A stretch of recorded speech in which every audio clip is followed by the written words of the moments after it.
Welcome friends. अब मैं इसको कोई भी मूव करने की कोशिश कर रहा हूँ, देयर इज नो मोबिलिटी। क्या ये चिन आगे जा सकती है, टच कर सकते हैं? No no, there is no forward flexion, there is no backward flexion. मैं डॉक्टर जीतू मिश्रा, आज मेरे साथ में मिस्टर भूटिया हैं। मिस्टर भूटिया सिक्किम से हैं और मिस्टर भूटिया को एंकाइलोजिंग स्पॉन्डिलाइटिस है। आप सब ने बहुत सारी प्रीवियस वीडियोस में देखा भी है कि एंकाइलोजिंग स्पॉन्डिलाइटिस क्या क्या दिक्कत देता है।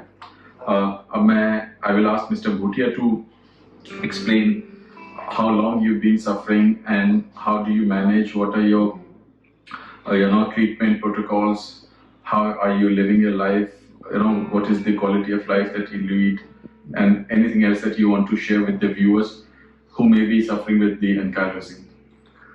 ओके नमस्ते, मेरा नाम जितेंद्र ताशी, मैं सिक्किम से हूँ। और ये जो एंकाइलोजिंग स्पॉन्डिलोसिस है ये मेरे को 1997 से हुआ है। इससे पहले 1994 में मेरा L4 L5 में डिस्क स्लिप हुआ था और उसका ऑपरेशन किया गया था। उसके बाद ऐसे तो प्रिकॉशन ले रहा था, प्रिकॉशन लेते लेते उसके बाद फिर 1997 में यहाँ पर रिवाड़ी में हरियाणा में एक्सीडेंट हुआ, एक मेजर एक्सीडेंट हुआ। उसके बाद तो थोड़ा बॉडी को ख्याल करके मैं चल रहा था, तो ख्याल करते करते क्या हो गया, स्टिफनेस आ गया। और स्टिफनेस आने के बाद जब मैंने डॉक्टर से सलाह मशवरा लिया तो एंकाइलोजिंग स्पॉन्डिलोसिस में डेवलप हुआ ये। आपकी एज क्या थी उस time? Now today it was 1997। So yes. अभी मैं I'm 62. Yeah, so 21 years back. Yeah, maybe 21, 22 years back. Yeah. ये हुआ। अभी क्या है ना, so I think my whole vertebra, this backbone has become like a bamboo spine. Yes. And I can't move now. Even my head look like this. I can't move. So, and where have I not tried? From Kottakkal, Kerala, Ayurvedic treatment to Tibetan treatment at McLeodganj, and all the Apollos I have tested, all the big aims I have tested, all the hospital I have tested. So ultimately, today I have landed here. Yeah, this is also part of the journey that you. Yeah. So, what is your experience कि आपको इन 20-22 सालों में कोई किसी चीज से कोई relief मिला हो, जो व्यूअर्स जानना चाहें कि इस चीज से आपको बेटर रिलीफ मिला या कम रिलीफ मिला? Relief in the sense, what I have experienced during this my long tenure of this, what you call this spondylosis, it's up to you only, it's up to individual. To tell you very frankly, when I wake up in the morning, I do some yogas, breathing exercise and all. So these things is keeping me all day alive. And after when जब शाम होते जाता है तो फिर थोड़ा stiffness अथवा ये पेन हो, क्योंकि I belong from the cold region, ठंडे जगह से हो ना, इसलिए जल्दी पकड़ लेता है ये मेरा हड्डी में। यहाँ दिल्ली में आने के बाद अथवा गर्म जगह में आने के बाद थोड़ा रिलीफ मिलता है ये। तो अभी चल रहा है ऐसा ही। तो with some eating habit, changes of eating habit, and I'm little comfortable. The only thing is I couldn't move a longer distance because my this whole hip push it jam हो जाता है, and that way the only thing is I can't move my head left, right, up, down, and I can't, the thing is back, I can't, what you call, ये रीढ़ के हड्डी के कारण pelvis भी आपका सब जी, and I can't stand for a long time with a straight posture, Right. तो आप जब अब तो आप as you told that you retired from the social work that you were doing, that you were involved in helping people in Sikkim. अब आप कोई activity या कोई भी प्रोफेशनल वर्क में आपको कोई दिक्कत आती है या नहीं आती after 20 years? The only thing is, a lot of people come to see me, and I can't attend them individually. They ask me to attend to their village level. I have to climb uphill, downhill. That I can't do. बस एक जगह बैठ कर काम करने में कुछ दिक्कत नहीं है। कोई दिक्कत नहीं है। अब मैं व्यूअर्स को थोड़ा सा एक्सप्लेन कर देता हूँ। सर को तो पता ही है कि एक जेनेटिक कंडीशन होती है, इसमें कई बार फैमिली टू फैमिली ये प्रॉब्लम चलती जाती है और बहुत सारे बच्चों में ये प्रॉब्लम नहीं आती कई जनरेशन तक, और अचानक से किसी जनरेशन में वो प्रॉब्लम दिखती है। जैसे कि आपके शायद पेरेंट्स को दिक्कत थी या नहीं थी? I don't know that. You don't remember, but probably उनको दिक्कत नहीं थी. And I'm sure your kids also have a problem or no? No. No, they don't have. So ये कई बार silently आपके genetically genes में जाता रहता है, and sometime because of the environment, favorable or whatever the conditions are, उससे ये trigger हो जाता है. और इसका सिर्फ एक ही ड्रॉबैक है कि जॉइंट की मोबिलिटी बहुत ज्यादा गिर जाती है. आपकी कोई भी मोबिलिटी नहीं बचती है. जैसे मैं इनको सिर्फ हल्का सा ये मूव करने की कोशिश कर रहा हूँ, ये इतना भी नहीं हो रहा है. तो अगर आप सोचेंगे कि मैं एडजस्टमेंट करके क्या अचीव करूंगा, मुझे खुद नहीं पता, क्योंकि चिन बिल्कुल नहीं मूव करा. चिन अगर मूव करेंगे तो शोल्डर ही पूरी स्पाइन ही मूव हो रही है.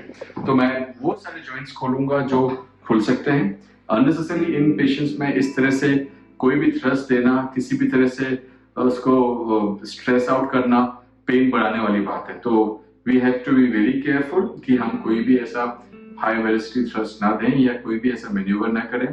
तो मैंने ट्रीटमेंट पेन के साथ में मसाज दिया है, कपिंग किया है, एक्यूपंक्चर किया है, और वीडियो के साथ आपके साथ इंफॉर्मेशन शेयर करके मैं ये भी देखूंगा कहाँ पे कोई भी रोटेशन है या रोटेशन नहीं है, तो क्या हम थोड़ा सा भी मसल को स्ट्रेच कर सकते हैं.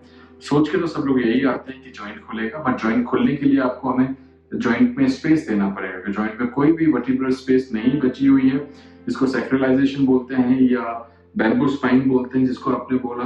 बैम्बू स्पाइन का मतलब ही यही होता है कि सारे वर्टिब्रास फ्यूज हो जाते हैं.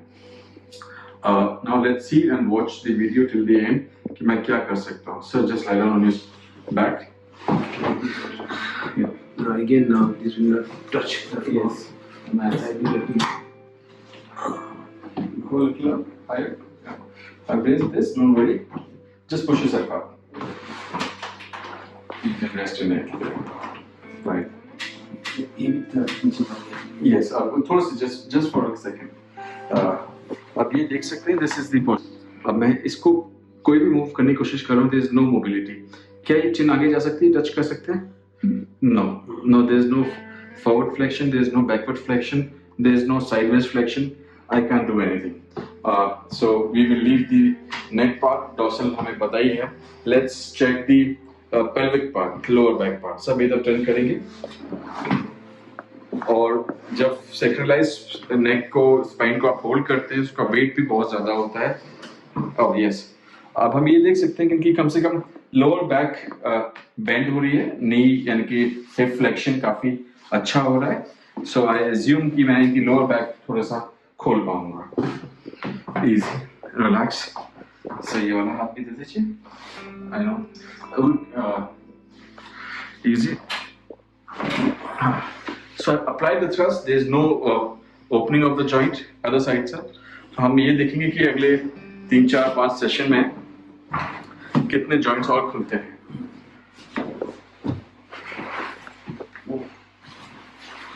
नीचे वाला पैर सीधा, नीचे वाला पैर सीधा. Just cross your hand. Yeah. Easy. Okay, nice. सीधा लेटेंगे on your back. Very good. He's a very strong man. तभी इतना कुछ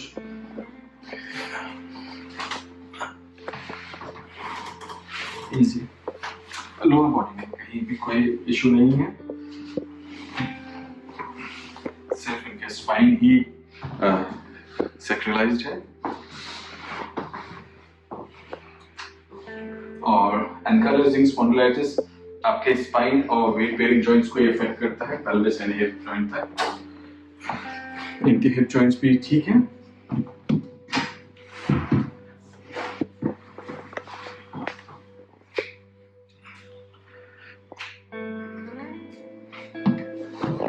ये शोल्डर इनका रेस्ट्रिक्टेड है, लेफ्ट वाला शोल्डर रेस्ट्रिक्टेड नहीं था. आ जाइए.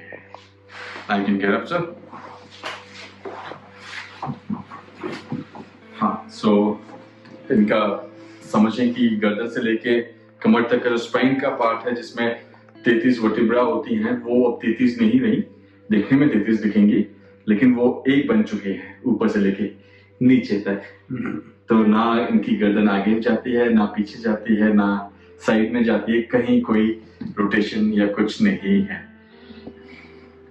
सो आपको अगर ये वीडियो अच्छी लगती है तो लाइक करें, शेयर करें, सब्सक्राइब करें। और हर केस में एडजस्टमेंट करना पॉसिबल नहीं होता है।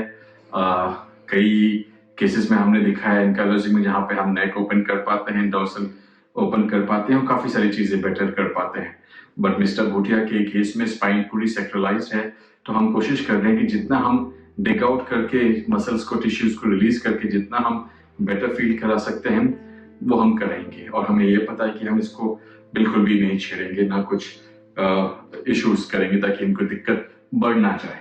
So thanks for watching this video. Like करें, शेयर करें और हमें इंस्टाग्राम पे जाके फॉलो करें। Thank you.